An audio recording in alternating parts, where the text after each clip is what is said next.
This is Sylvia Saber with OpTv Global Headlines. Starting with the top international stories for the day.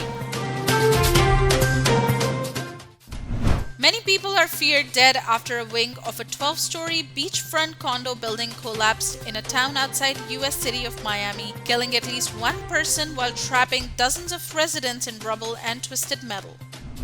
U.S. President Joe Biden has embraced a bipartisan Senate deal to spend hundreds of billions of dollars on infrastructure projects, building roads, bridges, and highways, helping stimulate the economy. We have a deal, Biden told reporters flanked by Democratic and Republican senators who wrote the $1.2 trillion.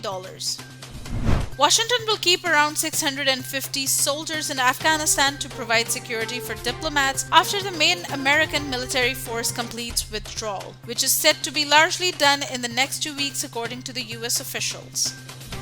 18 people have been killed and 16 injured when a fire broke out at a martial arts school in central China. Local media reported on Friday that most of the victims were boarding pupils aged between 7 and 16.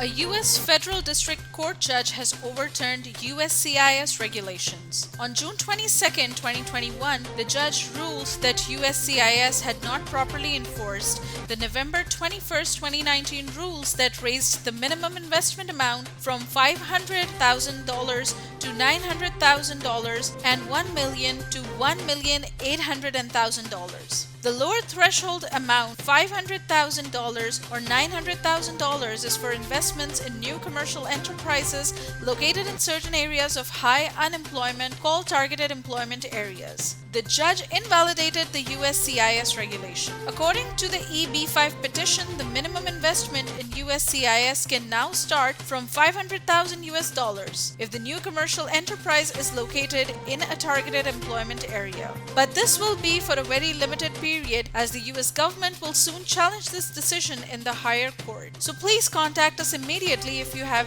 any questions or wish to pursue this very limited, unique opportunity. Up next, we have the national updates. Foreign Secretary Suhail Mahmood on Friday received a telephone call from the U.S. Under-Secretary of State for Political Affairs, Ambassador Victoria Nuland, as they discussed bilateral relations and key regional issues. Law enforcing authorities on Friday raided the residence of a suspect. According to details, the authorities raided the suspect's home in Mahmoodabad and collected evidence from his home. The initial probe, Peter Paul David, was involved in a scrap and a hotel business. Sajid Satpara has announced to once again summit K2 to find remains of his father Muhammad Ali Satpara and Iceland's climber John Snorri, who went missing while attempting a winter summit. Pakistan will soon be able to produce its own coronavirus vaccine. The UVAs has conducted an experiment in this regard, stated Dr. Tahir, adding that a rabbit and a second experiment will be carried out on a monkey has been injected with the coronavirus vaccine. We are waiting for the results of the first vaccine.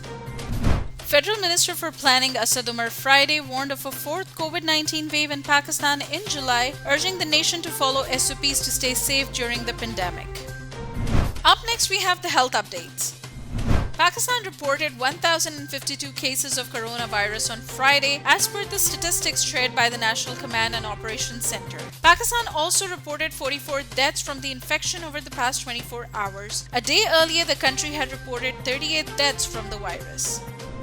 Researchers at Oxford University said they have developed a method to predict the efficacy of new COVID-19 vaccines based on a blood test. They also looked at the concentration of a range of virus-fighting antibodies in the blood of trial participants after they had received the vaccine developed by AstraZeneca and Oxford University, now known as Vaxzevria.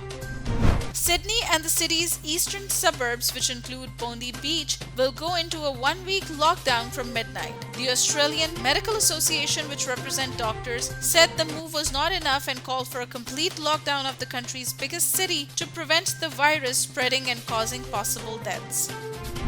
Up next, we have the sports updates. Multan Sultans won the PSL 2021 final last night in Abu Dhabi for the first time with a 47-run victory over Peshawar Zalmi under the captaincy of Mohammad Rizwan. The The iconic Serbian tennis player Novak Djokovic reached the doubles final of the Mallorca Championships ahead of Wimbledon next week practice in Mallorca before attempting to win his 20th Grand Slam singles title at the All England Club. World champion Lewis Hamilton feared it is premature to allow a capacity of 140,000 crowd to attend the British Grand Prix at Silverstone. Up next, we have the entertainment updates. Queen Elizabeth is all set to tour Scotland later this month. She will visit charities and businesses in Edinburgh, Glasgow, and Stirling during her 4-day trip. According to royal statement, the Queen will visit Scotland for Royal Week between Monday 28 June and Thursday 1st July 2021. Hollywood superstars Harrison Ford suffered shoulder injury during a rehearsal for an Indiana Jones 5 fight scene. The 78-year-old actor was on set when he received injury as the franchise's latest installment has begun production in the UK. The dashing actor who has been enthralling fans with his iconic character of Dominic Toretto in the Fast and Furious franchise for 20 years shared his strange feelings about wrestler-turned-actor John Cena's inclusion in the upcoming thriller.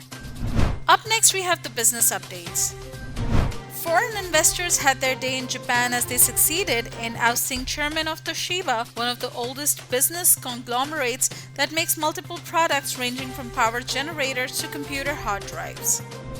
Asian shares rose on Friday, tracking gains on Wall Street overnight lifted the Nasdaq and the S&P 500 indexes to record highs after US President Joe Biden embraced a bipartisan Senate infrastructure deal. The recovery in the world's largest economy after massive fiscal stimulus helps the US economy grow at a 6.4% annualized rate in the first quarter.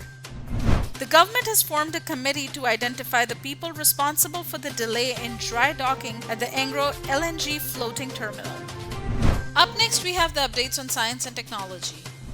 Panasonic Corp sold all of its stake in Tesla Inc. in the year ended March. Filings from the Japanese firm showed on Friday. Panasonic bought 1.4 million Tesla shares at $21.15 each in 2010 for about $30 million. The stock is now worth $679.82 apiece. The Pakistan Telecommunication Authority has renewed the licenses of Telenor, Ufone, and Jazz to operate in Azad Jammu and Kashmir and Gilgit-Baltistan for another 15 years. Amazon recovers after interruption late Wednesday. According to outage tracking website Down Detector, multiple customers reported a brief interruption at Amazon.com platforms along with Alexa and Prime Video.